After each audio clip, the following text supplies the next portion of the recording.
Bonjour, très heureux de vous recevoir sur la chaîne Qui dit le Conso, mais pas que. Il y aura deux autres chaînes en même temps qui enregistrent ce soir. Alors, on va pas les présenter parce que vous les verrez à la fin de la vidéo. Et oui, pour savoir où retrouver cette vidéo, vous allez devoir attendre la fin de la vidéo ou, hop là, avec le petit doigt magique, aller jusqu'au bout de la vidéo pour savoir avec qui on est ce soir et avec qui on partage. Deux amis, deux autres youtubeurs, la même vidéo sur 3 chaînes. Bon, c'est le début les amis et je suis en compagnie de Jérôme Hatton, mon partenaire et associé, on pourrait dire qui était. Mais vous allez en savoir plus. Richard Blin, ancien reporter d'investigation, même si ça déplaît à certains, ancien journaliste chez LVA, collectionneur et chineur, aujourd'hui en politique, ça va déplaire encore à certains. Qu'est-ce que c'est le Kidulte Conso de cette chaîne YouTube ou c'est quoi la mode Kidulte? C'est l'essence même de ma vie aujourd'hui, c'est collectionner, acquérir, partager, transmettre des valeurs, des notions et surtout tout ça le retrouver dans un musée. Car avant je faisais beaucoup de bourses, de brocante et de collection. J'étais devenu archiviste, et oui pour certaines personnes connues, et je suis devenu avec la complicité de Jérôme Hatton, l'administrateur du musée du jouet, le Toy Discovery Museum. Mais on va en parler plus longuement. Je laisse la parole à mon partenaire et bien-aimé, Jérôme. Bonjour, donc moi c'est Jérôme Hatton et voilà, je suis de formation ingénieur en génie logiciel, passionné de l'objet jeu vidéo. Au fur et à mesure, après avoir créé une école de programmation de jeux vidéo, j'ai fini par créer un musée du jeu vidéo, le Pixel Museum. Notre première relation, parce que oui, ça il faut qu'on en parle, hein. Ici, il n'y a jamais rien qui s'est passé, les amis. Les propos qui ont pu traîner sur les réseaux sociaux, c'était des musées ici. Donc, tous ceux qui ont bavé sur le contenu de ce qui pouvait se passer le soir, parce qu'on était dans des caves, t'imagines? Et ça fait fantasmer plus d'un, mais côté négatif, c'est un manque de respect total, vous avez eu, les amis, pour ceux qui l'ont fait, hein, amis entre guillemets, sur la clientèle que Jérôme et moi on avait, sur ces enfants, ces gens qui venaient. Donc n'ayez crainte, le message a été passé à toute cette clientèle quand on voulait dénigrer. Et donc notre première relation saine, les amis, a été cette première création, le iRobot, la première exposition. Tu t'en rappelles? Oui, une exposition qu'on avait fait à l'hôtel des douanes, on n'était pas encore dans les caves, donc on ne peut pas nous reprocher tout et n'importe quoi, en pleine période Covid aussi. Effectivement, on a fait une exposition et un guide sur les robots dans les jouets, dans les jeux vidéo et dans les autres arts. Alors, les arts, comme le dit Jérôme, on en apprend tous les jours. Pour moi, le jouet, qui est un objet 3D, il faut un architecte, un créateur, un sculpteur, un designer et plein d'autres personnes qui interviennent car c'est un objet qui arrive du livre. Et quand j'ai rencontré Jérôme, l'idée qui m'a séduit chez lui, c'est qu'il m'a appris des nouvelles choses. Et Jérôme, tu pourras nous expliquer que le jeu vidéo, c'est l'aboutissement de tout ça. Le jeu vidéo, c'est classé depuis par le grand congrès américain, c'est sérieux, comme le 10e art. Et non seulement c'est le 10e art, mais c'est l'addition des 9 premiers. Alors évidemment, plus ou moins. Dans un jeu, dans un Pong, il n'y a pas forcément de l'architecture ou ce genre de choses. Mais effectivement, s'il y a de la musique, comme le cinéma, hein, qui est aussi le cumul de... que ce soit dans les costumes, dans l'art, quand on fait des storyboards, de tout ce qui est illustration. Donc voilà, les arts se complètent au fur et à mesure.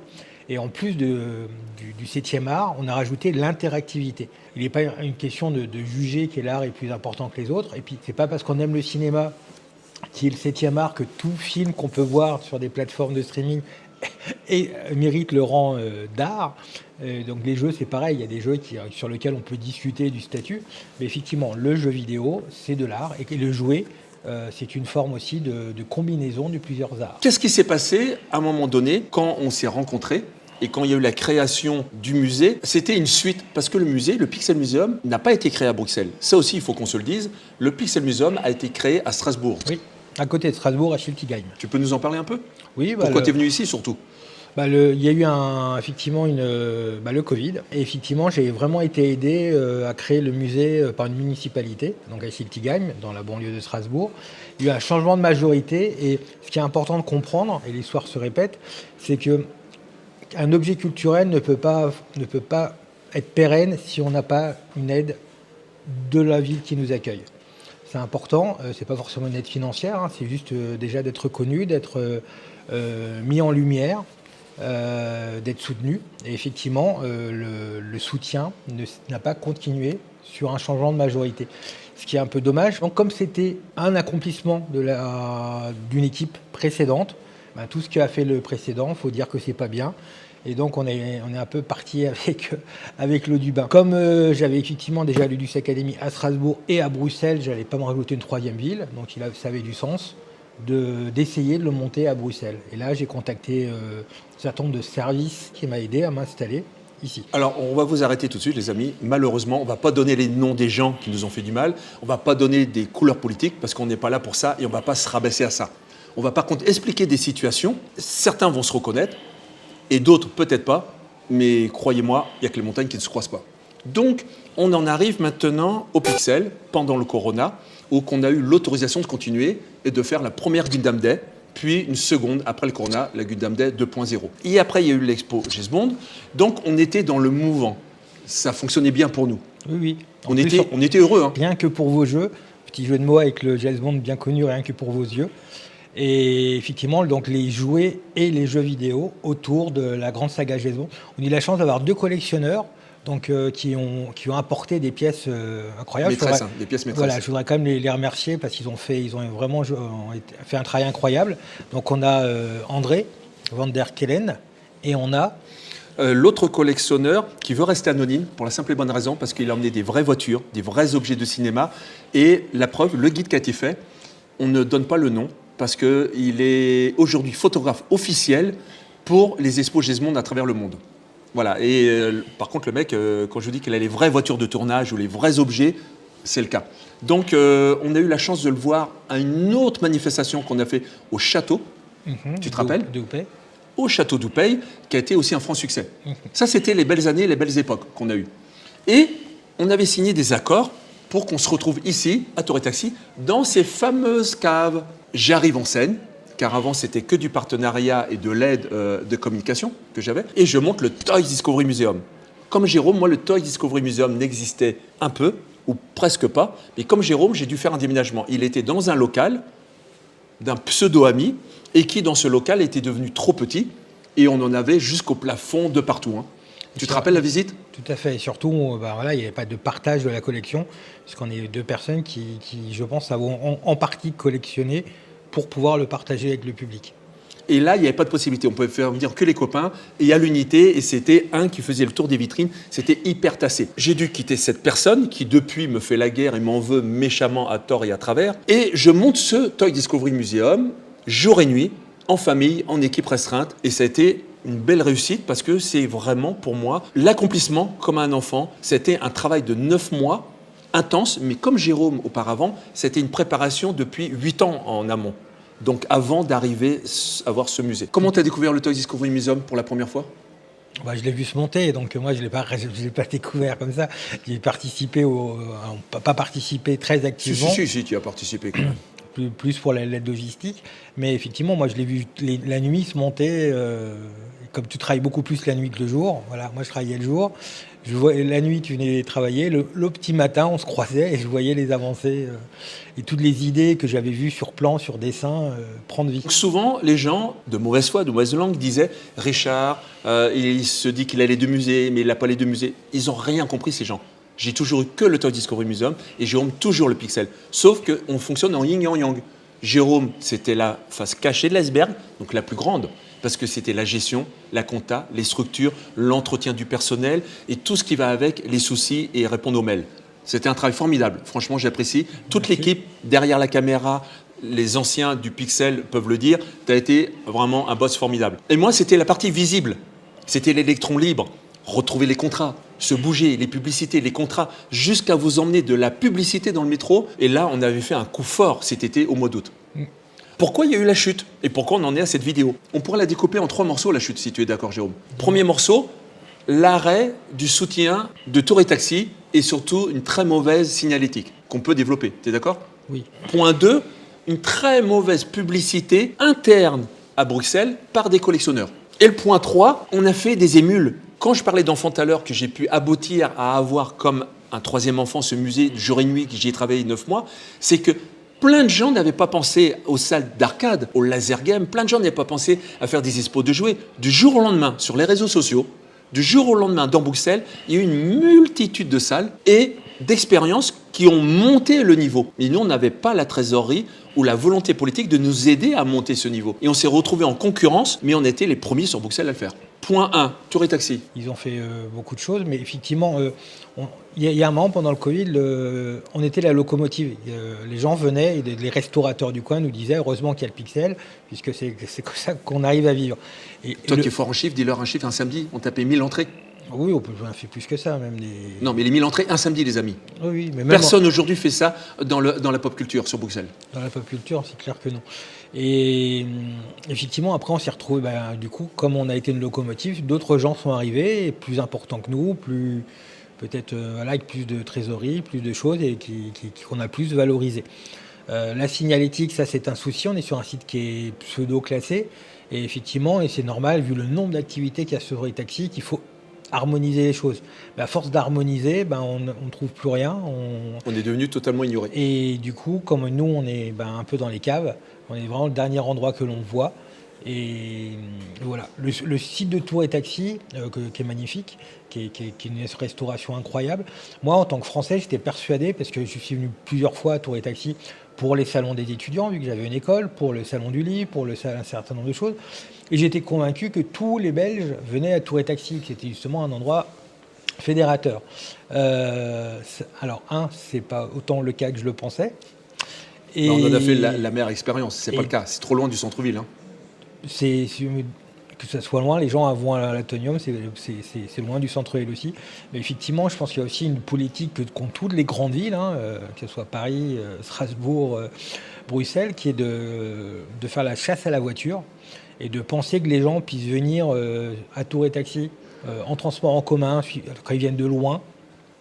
Je pense que c'est pas le bon calcul. Et effectivement, nous, quand on fait la promotion à Liège, à Namur, tout ça, en disant venez au musée. Mais non, mais moi, je vais pas à Bruxelles, quoi. Je ne tape pas les bouchons, les fils, comme on dit en Belgique. Je ne paye pas 20 € de parking par jour. On m'a fracturé 4 fois en moins d'1 an ma voiture devant le site. Donc il y a aussi une insécurité qui est existante. C'est pas un mythe. Et c'est pas un mois. Hein. C'était les 4 fois, presque 1 mois et demi. Hein.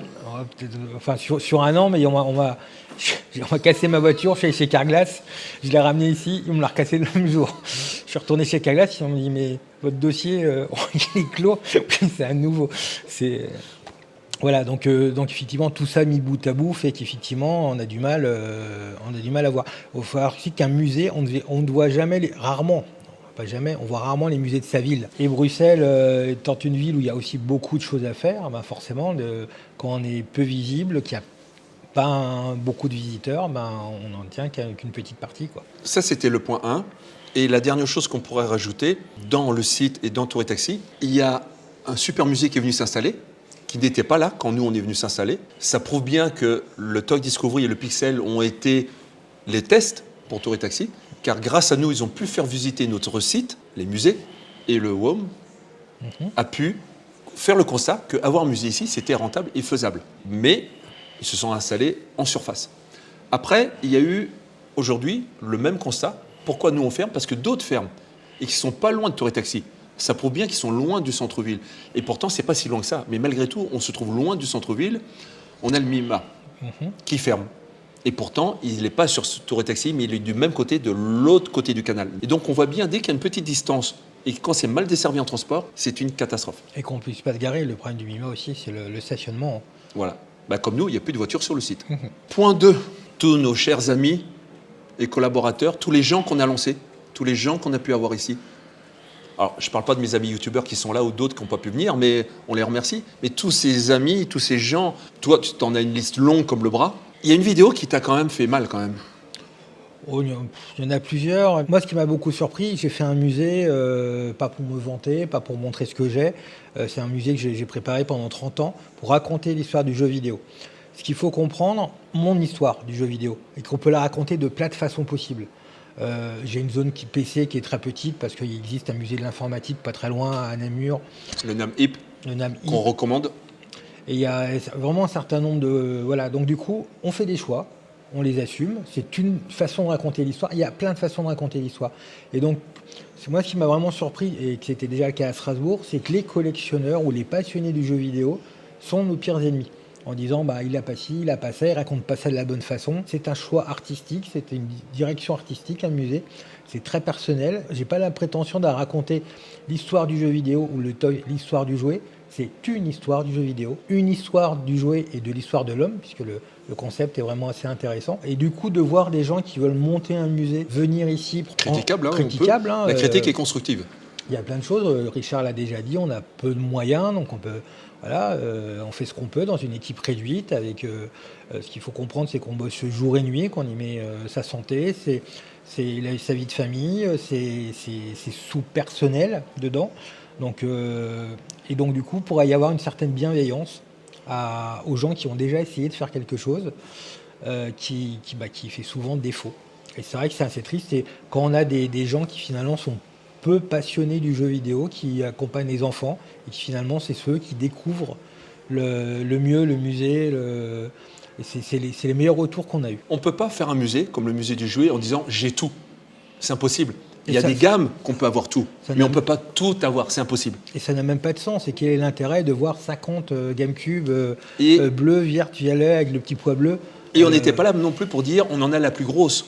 Parce que souvent, sur les réseaux sociaux, ou souvent le partage de collectionneurs, c'est toujours dire moi j'ai ci, moi j'ai ça, et ça vaut tant. Et moi, ça me dégoûte. Donc, la volonté dans le Toy Discovery Museum n'a pas été de mettre les pièces les plus chères en valeur, c'était de démontrer à travers un fil conducteur et à travers des immersions l'histoire de l'homme. Et surtout de prendre des connotations en disant que le jouet, c'est ouvert à tous. Le jouet n'est pas genré, le jouet est ouvert à tous. Et on peut reprendre l'éducation ainsi que l'évolution de l'homme et surtout l'emmener à travers les différents mœurs. On ne jouait pas au jouet et on ne faisait pas du jouet comme on le fait aujourd'hui il y a 30 ans, il y a même 5 ans, il y a même 2 ans. L'évolution va tellement vite aujourd'hui, elle est dans toutes les industries. Et pareil pour le jeu vidéo. Et quand on voit des critiques sur les réseaux sociaux qui parlent, il y a de la poussière.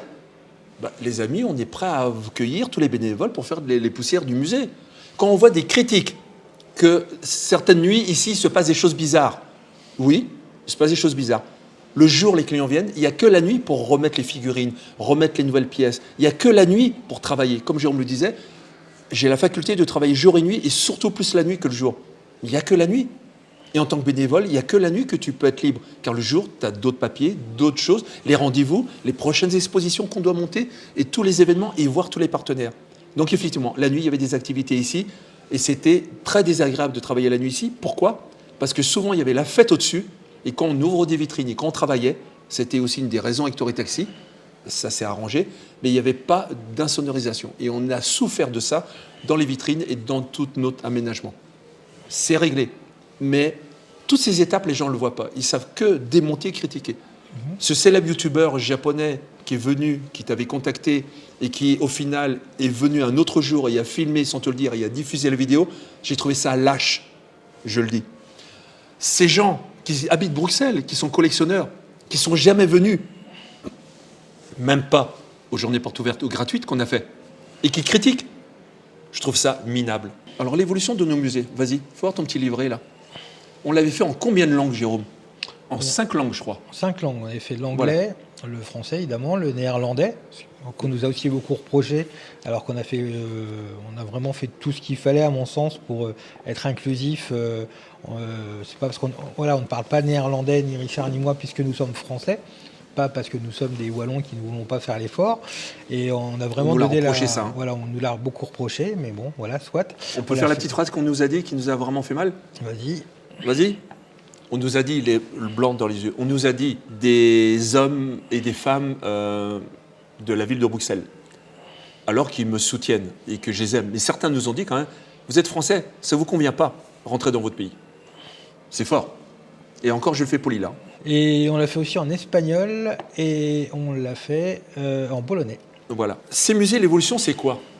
Ben, toutes ces histoires, tous ces problèmes, tous ces ragots, toute cette méchanceté fait que le Toy Discovery Museum disparaît. Le Pixel Museum disparaît de Torii Taxi. Et il y a quand même malgré tout une bonne nouvelle, c'est que le Pixel Museum, il ne disparaît pas 100%. Et le Toy Discovery Museum, lui, par contre, il va renaître de ses cendres dans un contexte totalement différent, dans une entreprise totalement différente et dans une formule totalement différente. Mais pour le Pixel... Pour le Pixel, c'est une fin définitive. Ça fait, j'ai monté 2 fois le Pixel, j'ai mis beaucoup d'énergie, j'ai mis beaucoup de temps et je suis arrivé au bout de ce que je peux donner. Donc il y a probablement, tout n'est pas terminé, il y a un collectionneur probablement qui va reprendre ma collection. On verra si lui il veut l'ouvrir au public ou pas. Il est très hésitant sur la question. Mais voilà, donc là, à venir, on verra. J'espère qu'il y aura... il y a d'autres projets, a priori, d'ouverture de musées, même si je ne comprends pas forcément toujours le concept. Moi, j'ai proposé quelque chose. La plus grande partie des visiteurs étaient très contents. Les critiques qu'on a, notamment dans le livre d'or, sont positives. Il y a des critiques qui sont tout à fait justifiées. On n'avait pas un musée parfait, de loin. Mais voilà, on y a mis notre cœur et il y a beaucoup de gens qui l'ont vu et à qui ça a plu. On a même des habitués qui viennent régulièrement. Et voilà, j'espère qu'il y aura d'autres. Il y a 10 musées par pays de la voiture. Il peut y avoir 10 musées du jeu vidéo, comme il y a plusieurs musées du jouet en Belgique et en France. Il y a de la place pour tout le monde. J'espère que les gens trouveront une place en y mettant autant de son cœur que j'y ai pu le mettre. On va terminer comme sur une bonne note, parce qu'il y en a vraiment eu beaucoup. Et là, celle-là, la plus grande, elle va être vraiment radieuse. On a pu créer l'événement des 50 ans de Playmobil en Belgique. C'était vraiment un truc super. On a pu partager avec Playmobil pas mal d'événements, tellement qu'ils nous ont fait confiance, tellement qu'ils nous ont accordé un libre accès à tout. Et aujourd'hui encore, plusieurs mois après, les médias viennent nous voir encore pour Playmobil, comment ça s'est passé, c'est quoi les 50 ans de Playmobil. On est même devenu une référence sur les 50 ans de Playmobil. Et je peux que remercier Playmobil de continuer à refuser les interviews et de nous les envoyer. Franchement, c'est une belle note de partage. On peut remercier aussi, parce que ça a été quand même une belle expérience, l'expérience Goldorak. C'était une belle aventure. C'était top. C'était vraiment formidable d'avoir Goldorak. C'est une belle licence et c'était un beau produit qu'on a pu offrir ici. Franchement, on est content. On éditait depuis plus d'1 an maintenant un petit guide qui sortait tous les 3 mois de tous les événements pour vous dire la quantité. Car on a pu rentrer en contact avec les communautés roumaines, moldaves, marocaines et plein d'autres et qui à chaque fois dans tous ces événements nous ont apporté une ouverture de la pop culture totalement différente. Et c'est pour ça qu'on était arrivé à créer avec Jérôme, et ça sera la suite du Toy Discovery Museum, le pôle européen de la culture alternative, qui va regrouper toutes les cultures, quelles qu'elles soient, toutes les formules de jeux et de jouets. Et ça a été même un slogan dans le métro de Bruxelles, qu'on a eu avec une célèbre marque, qui nous a fait un prix de fou, et qui a soutenu et qui a compris le concept. Et on a pu faire carrément, car jouer, c'est un droit, c'est un devoir de le laisser faire. Tout à fait. C'est dans les droits de l'homme, le droit de jouer. Voilà. On vous remercie beaucoup. Ceux et celles qui veulent en savoir un tout petit peu plus de qui se tenait derrière la caméra, ne zappez pas, ne quittez pas. Après ce générique, on retrouve ces fameux youtubeurs qui étaient avec nous.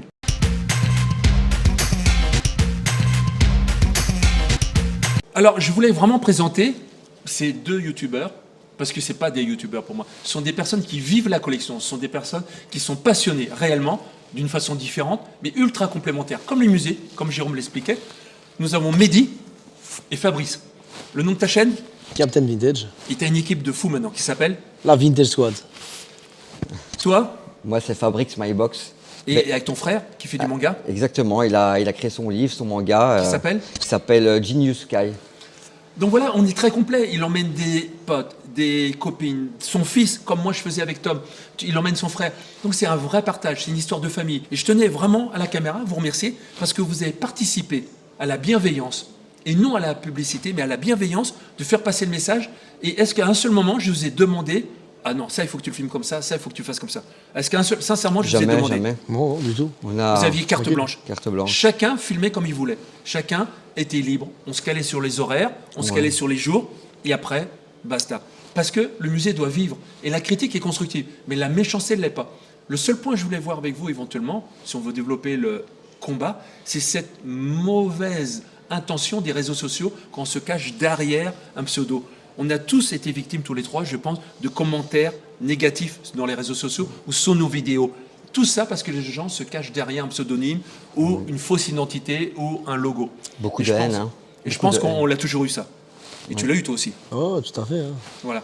Et les chaînes, il augmente lui. Arrêtez de vous abonner à sa chaîne. Arrêtez, il m'a dépassé.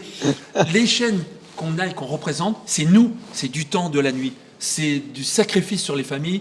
Et c'est un bien-être pour nous, mais qu'on fait subir malgré tout à nos proches et à ceux qu'on aime, qui doivent comprendre et qui restent avec nous, qui nous aiment, mais qui comprennent quand même malgré tout que ce qu'on partage, ce sont notre ADN. Ouais. Ce qui est vrai. Tout à fait. C'est très beau ce que tu viens de dire.